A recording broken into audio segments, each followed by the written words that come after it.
Hello, and welcome to my podcast. Do me a favor, subscribe to the John Keim Report wherever you get your podcast. If you're watching on YouTube, like button, subscribe button, you know that. And if you want to find us on YouTube, go to Empire Media, AMPIRE. Hey, listen, wherever you find us, it's always much appreciated. Today, I'm joined by the voice of the Washington Commanders, Bram Weinstein, as we dig into the Commanders preseason, but also look ahead and we start talking about the season. Finally, right, folks? Also, don't forget, you can catch Bram on ESPN 630, and you can follow him on Twitter at RealBramW. You can read my work on ESPN.com. I have a story up now on Ron Rivera's 2-year battle with cancer, where things stand now, and give it a read. It's on the site right now, so there you go. With Bram, we get into Scott Turner, Jack Del Rio. We talk about Carson Wentz, of course, and how this team, where this team kind of stacks up in the NFC East. Some troubling signs, some encouraging signs based on the preseason, and looking at a few guys in particular. Stay tuned for that. Before I get to that, I did want to go over a couple of things. One, final cuts are Tuesday, 4 p.m. One note, the Commanders practice at 1:30 that day, so my strong sense is we'll know who all the final cuts are before they go out to the practice field. Because again, it has to be made by 4. I think they're going to bring guys out to practice and cut them a half hour later. So we should know probably before 1 o'clock, I would think. So to follow, you can follow all of us on Twitter for that stuff. We'll have a wrap up on ESPN.com of Washington's cuts and the moves, etc. So look for that. Now, a couple things I wanted to get into about the final roster. Ron Rivera said after the game Saturday night that there were probably about 4 to 7 spots up for grabs. I want to give you a little bit of a rundown, a very quick rundown on some of those spots. Defensive line. Does William Bradley King make it? I think if he does, as I've told you before, it would be as a 10th defensive lineman. Do they keep that guy? I think he'd be a hard one for them to lose. So I think he'd be up near as a stronger possibility than some others. But they have to decide if they're going to keep 10. I think Shaka Toney makes it as a 9th guy because he's got the ability to turn the corner and show something that others do not. If you needed a guy right now to contribute on a consistent basis, you're probably going Bradley King. If you're trying to develop a guy, Toney is your guy. And I think that's the way they're looking at it right now. Going into this weekend, Toney was definitely on my roster based on the things I've heard. Things change, and I've learned that over the years. So what you think is definite one day is not the next. So they get into meetings, they go over things, and sometimes opinions change, but that's the way it would be viewed going into this weekend, so I'm going to stick with that. Linebacker, do you keep 4 or 5? Because last year they kept 4, and then they kept a few guys in the practice squad. They elevate them. They eventually work their way on the roster. That's a possibility. Does Milo Eifler deserve to be on this roster? He has some speed. They like that. But did he play his way on there, or could you just go with 4 and put him on the practice squad, or Dejon Harris, who also played last night next to Jamin Davis with the first groups? Do you put him on the practice squad? So I think that's a decision to make there. Defensive backs, Jeremy Reeves, I do think makes it. Go read the story that I wrote on Rivera because he did talk in there. One of the things I asked him is about his appreciation for things. He said one of the things he appreciates more now than ever are players like Jeremy Reeves because of the way they prepare for practice. That's a clue, folks. So I think, and he's also had a good summer. I think he's at a good spot with his knowledge of the defense, etc. I think I would be surprised if he gets cut. Does Stephen Parker make it as a 6th safety? I think that might be tough. He's a strong safety type. They already have a couple guys. Percy Butler has been working a lot as the Buffalo nickel. Derek Forrest, of course, has worked there. And both those guys can kind of play, can also drop deep, a little bit more versatility. Parker makes it if they want a physical guy, but as a 6th, my guess would be as a 6th safety. Does he make that? I don't know. But I think I could see him getting put on the practice squad here for sure. Cornerback, I think they need depth there. I think they need more help there. So that's a spot to watch after other cuts are made throughout the league. Same with linebacker. And it wouldn't shock me if there are a couple guys that pick up for linebacker and for cornerback. I think Christian Holmes, I think he started off pretty well in camp. I think the more it went on, I think you see some holes there. Does he warrant a roster spot? I don't know. I think I did have him on there because I know for a while that he was looking pretty good. Had a tough finish, but who's going to be ahead of him? Danny Johnson will be on there. Corn Elder, I think, will be on there as well. DeJuan Neal was another guy that they liked, but he had a tough game against the Ravens. He's a guy you could put on practice squad. So that's how I would handicap it. I think they keep 5 and 5 at safety and corner. Not for sure. Sometimes you keep 11. It could only keep 9, and go with 10 defensive linemen, maybe 9 defensive backs, 5 linebackers. Don't know for sure. But those are some of the decisions they're having to make and are deciding them right now. Offense, 9 or 10 offensive linemen. Does Wes Mark make it? Could depend on Trey Turner, how they view Trey Turner's health moving forward. And I think that would be a big key there. Tight end, I like Armani Rogers as the 4th tight end. The problem is he's very raw. Do you want a more experienced guy to come in and do something for you? In that case, it's Blanton, the guy they picked up from the Rams. I don't know that I saw anything from Blanton in that final preseason game that says, oh, you've got to keep this guy. But then again, it depends on, do you think Logan Thomas will be there for the first game? Do you think John Bates will be there for the first game? And I think that would then maybe decide what you do with that spot. I don't think they're going to want to risk losing Armani Rogers to somebody else at this point. So I think he makes it. I'd be surprised, and I think he's played his way on there. Do you keep 4 running backs? Does Jared Patterson make it? We'll see. That's another decision I think they have to make. And then at receiver, do you keep 6 or 7? Dax Milne, I feel pretty safe in saying that he'll be on there. So the question is, does Alec Erickson make it as a 7th receiver and then as your punt returner? That would be his role.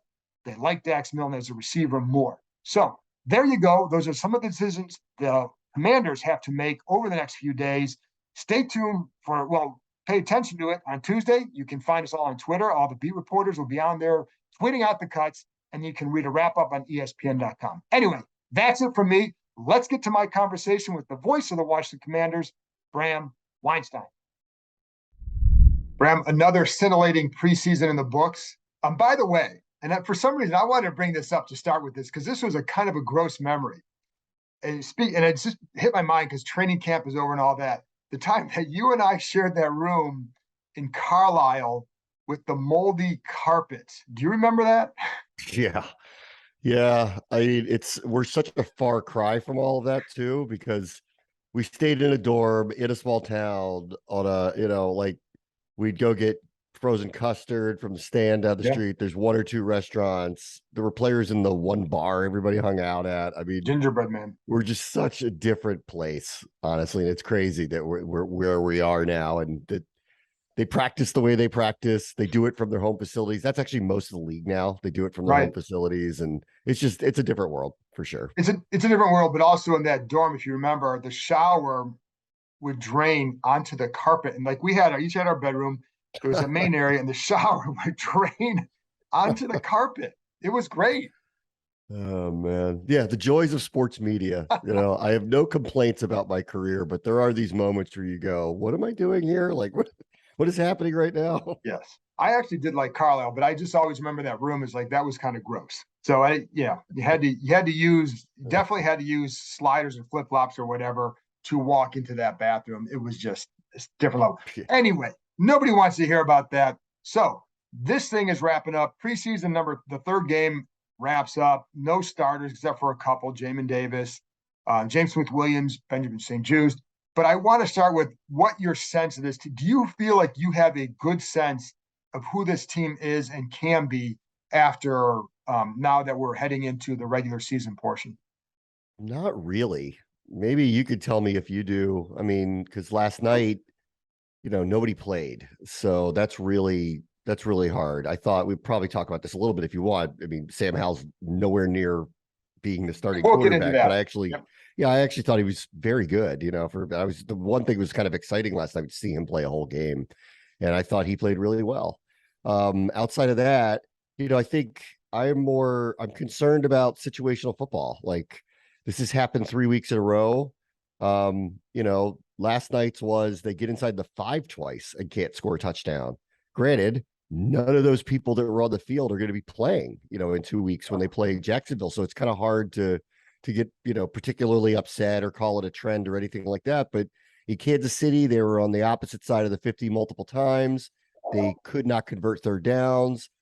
This team has had a summer-long issue with scoring. They can't score. like 2 of the 6 touchdowns they've scored in 3 games, and that's not a lot of touchdowns to start with, but 2 of them came in the first 3 quarters of these games combined. 5 of the 6 halves started with the other team with who didn't matter who was on the field, long drive score. Last night was a little different, obviously, for the defense. Third down defense was way better, so there was, but again, all backups. So, there are some things. And the other one that like I can't even believe didn't happen, especially with all the backups, they didn't cause a turnover. Like that 3-game troubles me. stretch. They didn't cause a turnover. Like that's really amazing, honestly. That troubles me because it's kind of like if you're not going to get off the field on third down, you better do something well. And that third down defense, I looked this up. I think last year of the bottom 8 teams that were on third down percentage, one of them had a winning record, and that was the Chargers. And the top 8 teams, all but 1 or 2 had a winning record, and I think 6 of them were in the playoffs. So that's why that thing is important. Then from there, you're looking at turnovers too, and they weren't causing them, so that's a problem. But let's stick with the sense of who they are, because I think, do you usually feel like you have a sense of who a team is at the end of camp? And is this team any different in that regard? Yes and no, it depends. Like last year, I think you and I talked about this a lot last year. We both knew something was wrong at the end of training camp going into the season, specifically on this defensive side of the ball. And it was really of just a vibe. And also Rivera was saying things like there's, when the coaches kind of out loud say a few things that, he called it maturity at the time, but like when they're saying things like that to us, they want to get a message across to us. And then at the beginning of the season, the defense was bad, like really, really bad. Third down defense, historically bad on third and long, couldn't stop anybody when they needed to. So this year, I don't hear any of that. I think like it's like it's that old meme that's out there all the time where they're like, everything's fine except the dog's got the house burning behind him. Like they're acting like everything is fine, and all I can go off is that it is. I don't think we've seen much of the offense. No. Honestly, in those first couple of games where Wentz and company played, I don't think we saw very much of it. This past week, I thought we saw some glimpses of it in practice for the first time. Now the doors are going to be closed, so for the next 2 weeks, we're not going to really see them practice. So I don't know. I'll go back to what I've been saying all summer. I've never been more optimistic about a team that I have so many questions about, and the outcomes of these games, forget the scores, but like the outcomes of these games in those situational moments give me a lot of hesitation that this team is really ready to go. Like those are the things that I look at and I go, if that carries over into the regular season, I don't care who's on the field, you lose. Like the margin for error is too close. If you can't convert on third down on the opposite side of the 50, if you can't score from inside the 5, if you're going to miss field goals, if you can't stop anybody on third down and you can't get any turnovers, you will lose. I don't care. I don't care how many good players you have. Correct. And with that, and I agree wholeheartedly with that. One of the problems I had last night with inside the 5, like again, these are all backups and all that. So it's going to be different. But one of the guys who could have helped them tremendously is a guy that they drafted in the 3rd round last year, and that's Dyami Brown. And I don't know what happened on that drop. He had a couple drops, but the one should have been a touchdown. That ball was right there. And his inconsistency troubles me. Now, he's not going to be a top 3 receiver for them, but if he developed, he could be a big weapon for them. And Ron Rivera just seems to think it's all about reps. But to me, we've seen those drops in practice. What do you, and he's going to make the team, but what are your expectations for him based off what we saw? I honestly, if it were me, I short of necessity with injuries, which they don't have at that position right now, I don't think he would be on the field a lot, or if he was, I wouldn't see the ball going his way a lot. Last year they hyped him up. He was a high draft pick. He does have a lot of speed. You get to see that. Like in these preseason games, you see him separate. Like he gets room. So clearly that threat is there in his route running and speed. But in the end, if you don't catch the ball, what's the point? And this is last year, it looked like he just wasn't NFL aggressive enough to go get it. Like, you got to go get it. Watch Terry when he catches the ball. Like, that thing is his. Like, he goes and gets it. I think Dotson talks about that a lot. We haven't really seen it yet because he hasn't played in an NFL game. He talks about that a lot. Cam He Sims showed that very at Penn aggressive. State too. Yeah. Cam Sims very aggressive. That's why I love Cam Sims. Very aggressive to the ball. Like, he's going to get it if you put it in his vicinity. I don't see this with Brown. And then they talked about that through his rookie year. And I chalked it up to it's a rookie year. Like, I want to be fair to him. Like, it's a transition.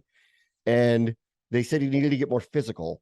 And then he ended up playing some special teams late in the season. That seemed to like kind of turn a corner for him, and a light bulb went off. And this year, actually, at the beginning of camp, I think I talked to you a number of times where I'm like, this guy looks different to me. Like, he looked better, looked different. And then, consistency matters. It's funny. I was talking to Logan Paulson about the other day, and I'm like, the real interesting part about watching training camp through the years is 1 week you'll see some guy and he's really standing out. And then the next week you'll be like, what happened to this person? Right. And that's part of the consistency part of the NFL that clearly becomes important. Can we rely on you game after game, week after week to put up a consistent performance? And we're back to, and last night he had two of them. One was, it happens. He had a pure drop on a third down over the middle of the field. It happens. So I'm not going to kill him over it. I mean, he needs to make the catch, but I'm not going to kill him over it. That was a touchdown he dropped. That was a perfect pass. For some reason, he put one hand up. Made no sense. It made no sense. I don't know. Like, if you're the coaches, doesn't this come down to trust? Yeah. How right at the moment do you trust him to make a big play when you need him to make a big play? Right. And it's funny with him because last year, his rookie year, first week and a half or so of camp, I thought he was pretty good. And I remember even making a prediction. We had to make a prediction. I was like, well, he's going to be the best, most productive rookie. And then 2 days later, just based on what we saw over the next few days, I regretted doing that because not so much because I thought it was going to be horrible, but because you saw more growing pains. And I thought there'd be more of that with him. And there were. And then this year, early in camp, thought the same thing as we talked about this. Like, he looked good. And then the more camp went on, the more the inconsistency showed. But he's not going to, so right now, he's going to be at best a fourth receiver. Personally, I think Cam Sims is more consistent. I think I'd use him a lot more, but they're different. They offer different skills. That speed is always welcomed.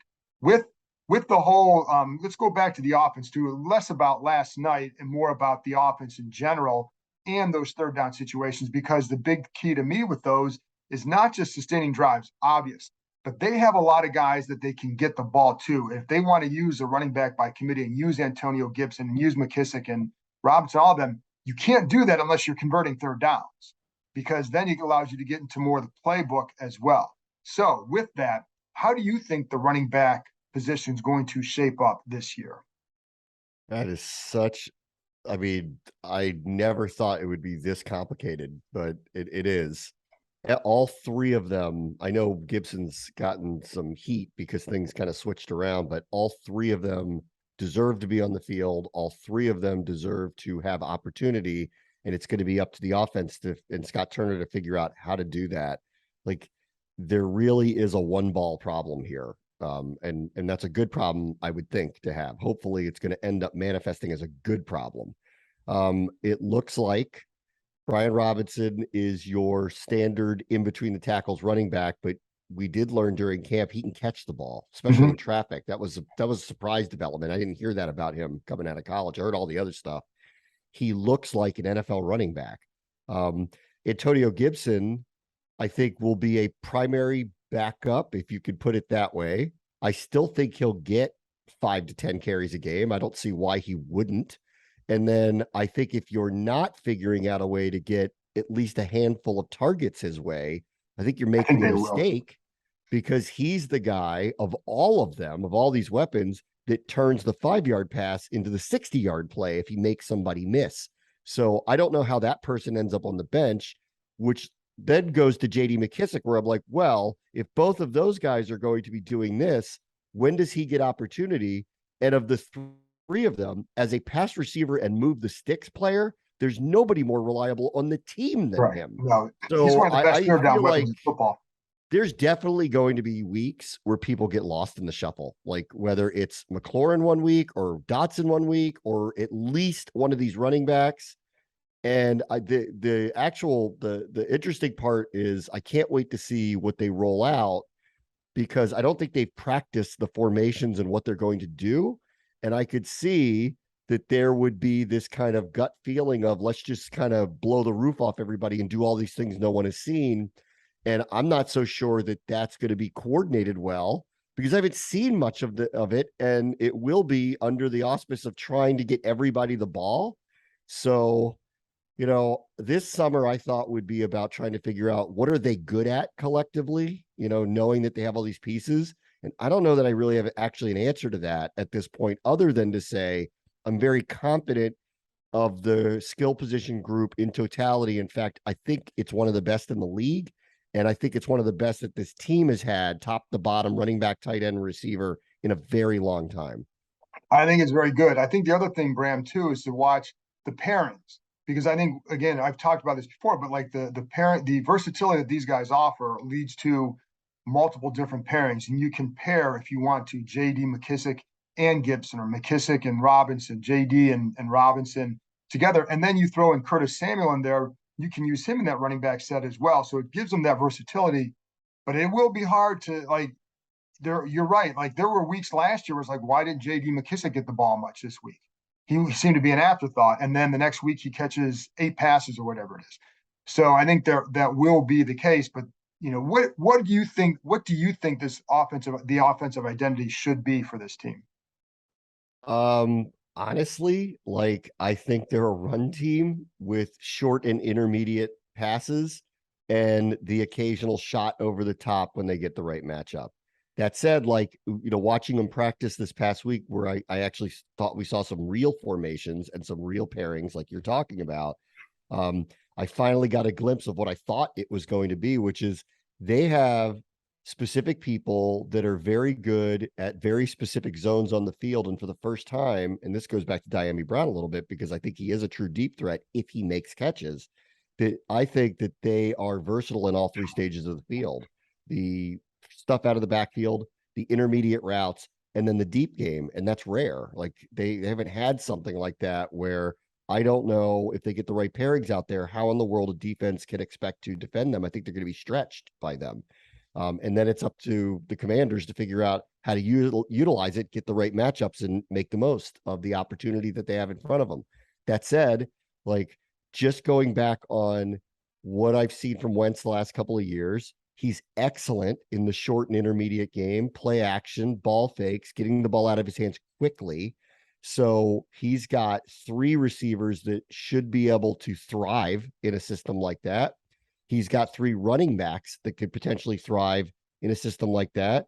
And I think they found out in the middle of last season, and maybe this was somewhat out of necessity, they were a better run team than they were a pass team, frankly. 1,000%.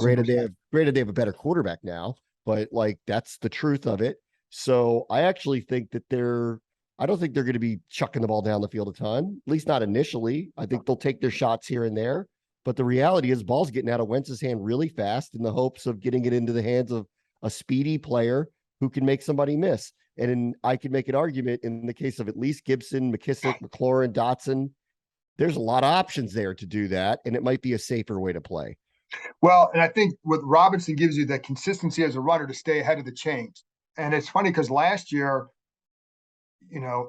I advocated for a run. I don't believe in just you just got to ball control all the time. If you have the weapons, you use them. But I felt like with that team last year, they needed to be more of a run team because that's where their strength was. And I think with Robinson there, I think the ability to put Wentz in better situations with the passing game would be beneficial. What about Scott Turner? What kind of pressure do you think he faces this year to show what he can do as a coordinator? I think there's a lot of pressure on him. I mean, I don't think there's a lot of excuses with the talent that he has. They also went and got what we think can be a high level quarterback, professional, knows what he's doing. They're not training this guy. He's been around the block. He's been an MVP candidate before. He knows this division. There's not a lot of excuses there other than with the one caveat of, I don't think we know the relative health of the offensive line. Right. And so protection is going to be a big deal. It's been a big thing that I've been concerned about since the decisions that were made in the spring. And we'll see what happens here. And hopefully, like Andrew Norwell and really winging a prayer. Hopefully Trey Turner is available to them. He hasn't practiced since, or barely practiced since the first couple of days. So if they can get the guys that they believe to be starters back on the field, then probably all's well that ends well. But I'm having a hard time after watching camp feeling like they're going to be available. All of them are going to be available or 100% or stay that way. So protection, I think, is going to be a really, really, really big deal. And so to be fair to Turner, like if that breaks down on them, that's not his fault. I think that's the fault of a lot of decisions that have occurred and some bad luck with attrition. But outside of that, if they do protect relatively well, this is a test for him this year. Like he has all the requisite weapons. He has the quarterback that's capable of doing everything at every level of the field that they've been asking. Can he coordinate this and get it together? Can he create some matchups? Can he utilize his weapons to so that they all do share in the game plan?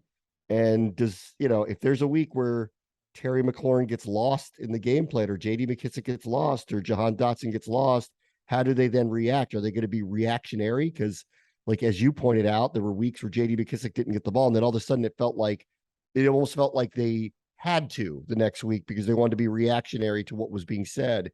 I think in this case with this team, I would hope they wouldn't be, that they would game plan specifically for defenses, that they would try to find the best matchups. And if somebody doesn't, get his touches, that's okay as long as we're winning and scoring. So I think this is a really, really big test of Scott Turner this year for sure. And I agree with that. And they have not had good quarterbacks the last couple of years. And so, I think Taylor Heinicke did an admirable job last year. And I never like putting anything negative on him because I love the story and I love what he's done. Yeah, and I think he deserves a lot of praise for that. Yeah. But the league views him as a backup and that he's a high-end backup here. But I'm curious to see the impact of that for Scott Turner in this offense. And I always go back, Bram, it was 2011 with Kyle Shanahan. And you could see that his offense worked, but you could see that the talent wasn't there. And you could see him as a coordinator, the way he could set things up. You could see the bones of that. And so when you knew when you got it. So I'm curious to see, have we seen that with Scott Turner? And how much of that has been, then you go back to the quarterback play, how much of that has been a big time handicap for them? And I think it would be for any coordinator, but you can still see what a guy can do even without the talent, how they set things up, et cetera. So I'll be curious to see how that changes it for him.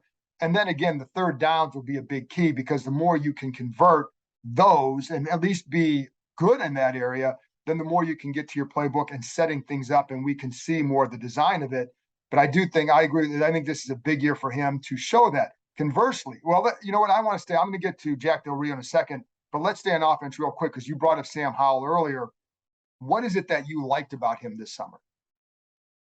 Oh, he's pretty accurate. Yeah. He's got a really good arm. I'm pretty convinced if he was 3 inches taller, he would have been a second-round pick this year now, even with the change in his stats at North Carolina. And now contextually, they make a lot more sense. Like guys like Brown and these other NFL players that were on his team weren't there anymore, and they changed their offense on him. And they made him more of a running quarterback, which apparently is paying dividends in the summer. How many sacks did he break out of last night? Like he actually looked like Heinicke a little bit, breaking out of the sacks, getting out of the pocket. He can run. He makes very good choices when he runs. He doesn't put himself in danger when he runs. So he's got a really good feel for the game. And listen, what were there? 5 sacks last night? Something like that. So yeah. So there's that. But I mean, he's rookie. I would expect that nothing's going to be perfect. But he's been very impressive. I mean, if you want to have some hopes about what he could be in a few years, because he's not going to start here. I mean, that's not now. It's not going to happen. I don't care what he looks like or what fans say or what Twitter says. They spent a lot of assets to get Carson Wentz. Carson Wentz is the starting quarterback. Short of an injury, nothing is going to change that. And let's see how the year goes. And these conversations always shift at the end of a year. But if all goes well, Carson Wentz is going to be the quarterback here for the next 3 to 5 years minimum. That's the hope, is what ends up happening, which means he'll be behind him for a while and he'll have to come to terms with that. But I felt like what I've seen this summer is they got themselves a pretty darn good deal for a 5th-round pick Yeah. if he's going to be potentially a backup for them down the road or potentially a starter. But everybody gets all really excited about all this stuff. I think like, just understand what the score is here. Everybody needs to know what the score is here. You can be as excited as you want about what you saw. There's no path for him to be the starter in the near term at all. Short of injuries. And there's a gap, as I always keep saying, there's a gap between Wentz and Heineke, and there's a gap between Heineke and Sam Howell. And Howell did a nice job. I felt like he steadily improved throughout camp. His accuracy was pretty good. I think he throws a nice catchable ball for someone with the good arm like that. And there were a couple of times, even last night, where he gets through the progressions pretty quickly, and when he sees it, it goes. I think that was good too. I will say, he's not a big guy, so you wonder about the pounding on that and in that area, and also seeing over the line, et cetera, et cetera. But he did a nice job, and I think I'm curious to see where it goes. For those wondering down the road, if Carson Wentz doesn't work out, there's a decent chance that another coaching staff is coming in, and they'll bring their own guy in.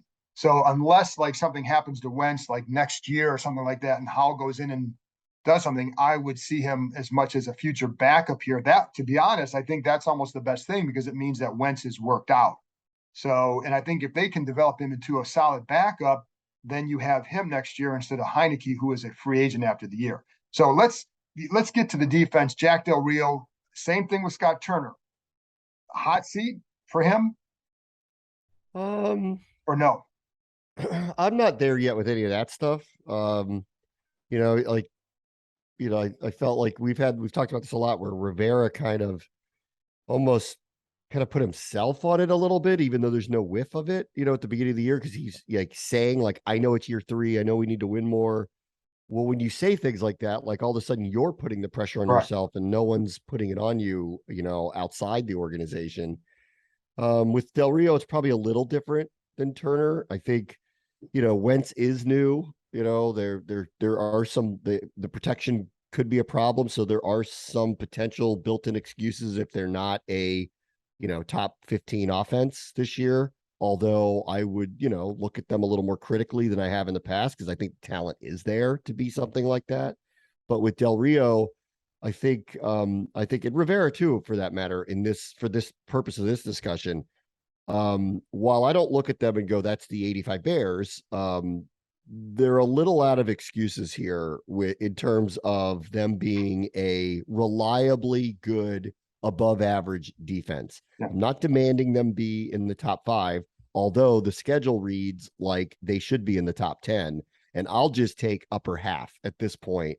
And if you see some real development in Montez Sweat, Deron Payne, who are incentivized to have very big years, John Allen, who I think we have come accustomed to, will be the most reliable and consistent player among that group. Let's see what happens with Chase Young.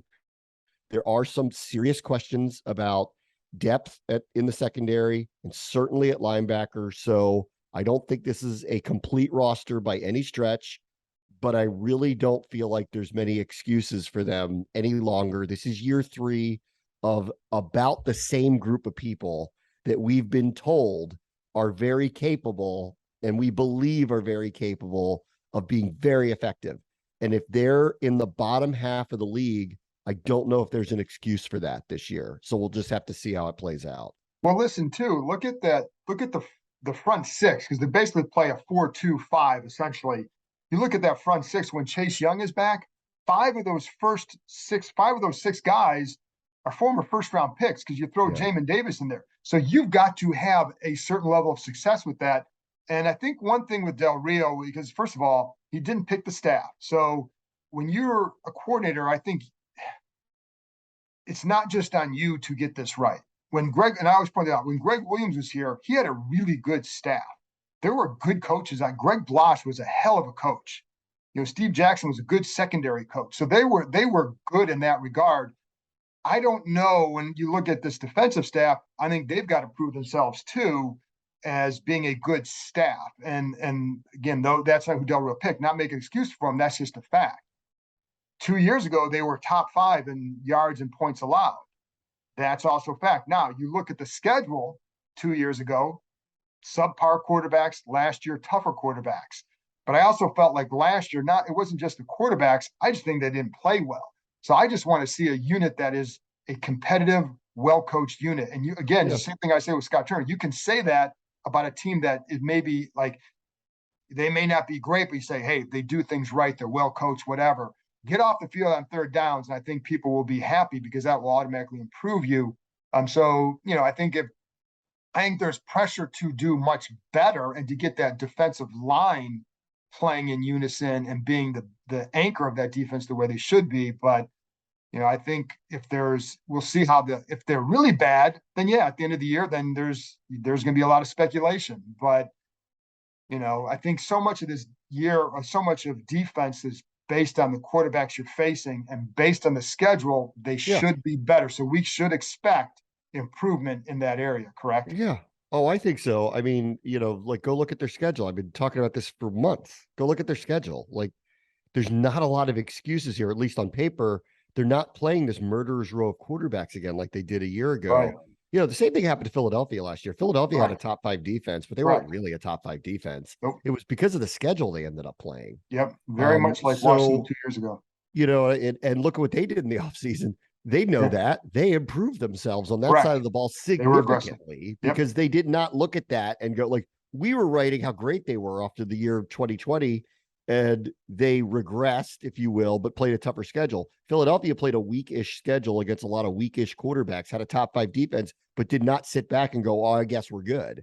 Yeah. Like they went and significantly upgraded what they have. So, but I do think this team is a bit out of excuses here. I'm not going to pretend that they're a complete roster. I'm not going to pretend they have Devin White playing linebacker. They don't right now. I'm not going to pretend that Jalen Ramsey's playing cornerback for them. That's not happening right now. But I do think they have enough, and especially with the schedule looking like it is, they have enough to be top 15 for sure, like top half of the league.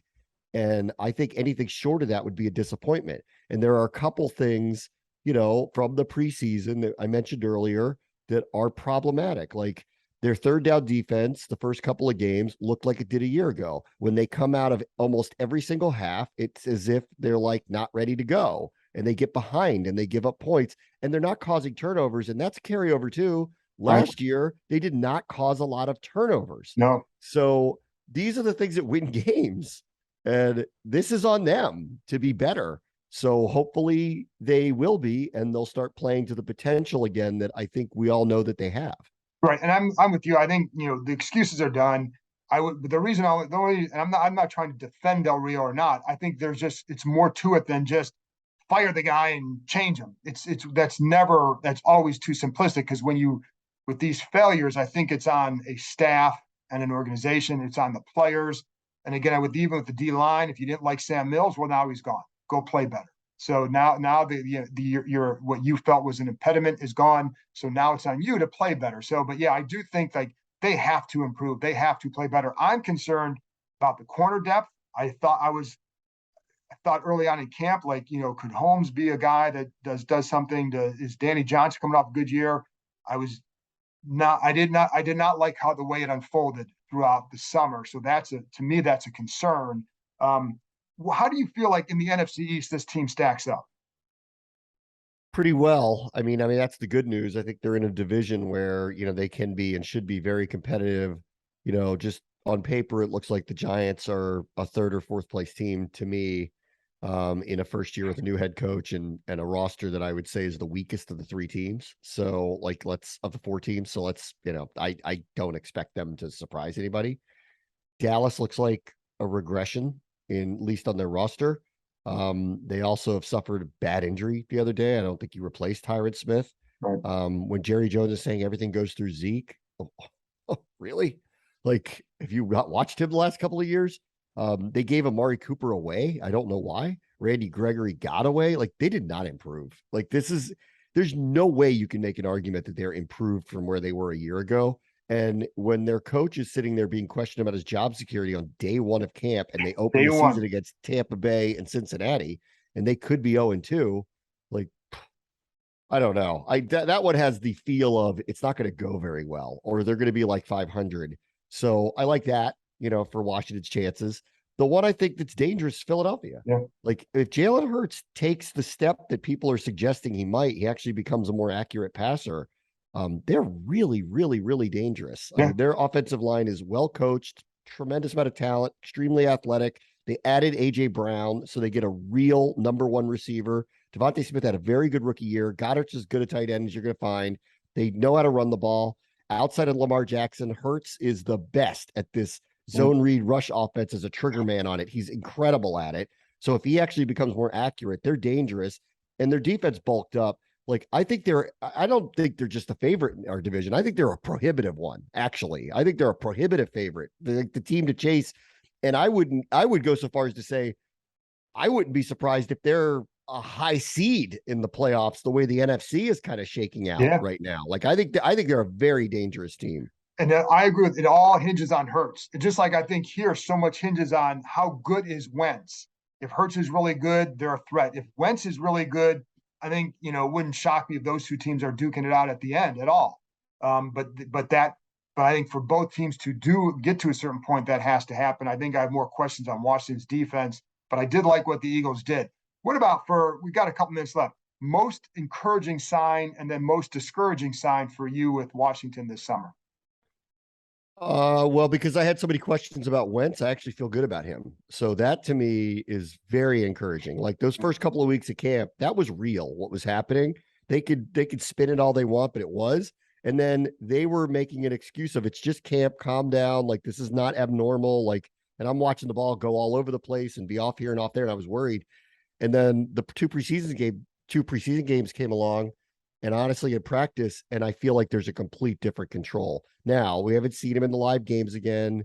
And until we do, I don't think we know how he's going to perform, but I actually feel way better about him. So if that's the case, I feel like we're in really good shape offensively.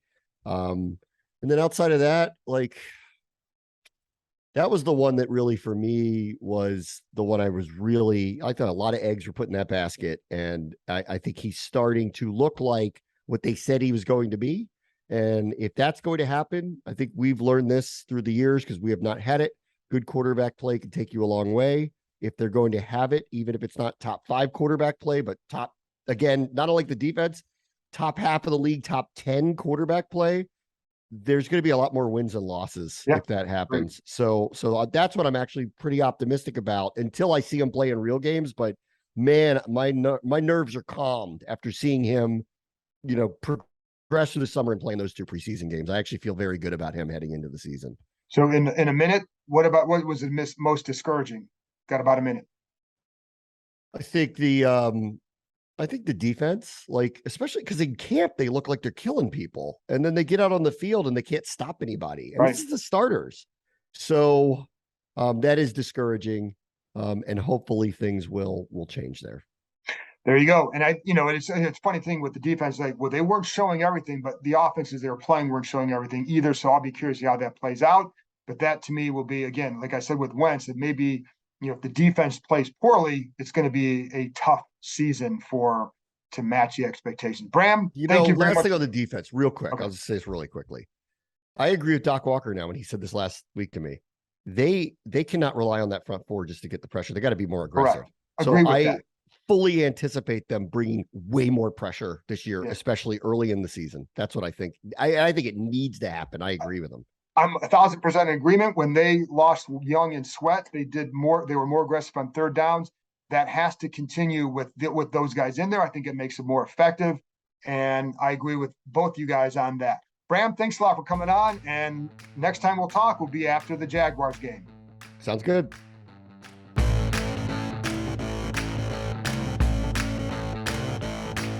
That's it for this episode. Thanks to Bram for joining me, and thank you as always for tuning in. I know you have choices. I appreciate you choosing this show. I'll be back with another episode on Tuesday, wrapping up the final cuts and looking at the 53-man roster. I'll talk to you next time.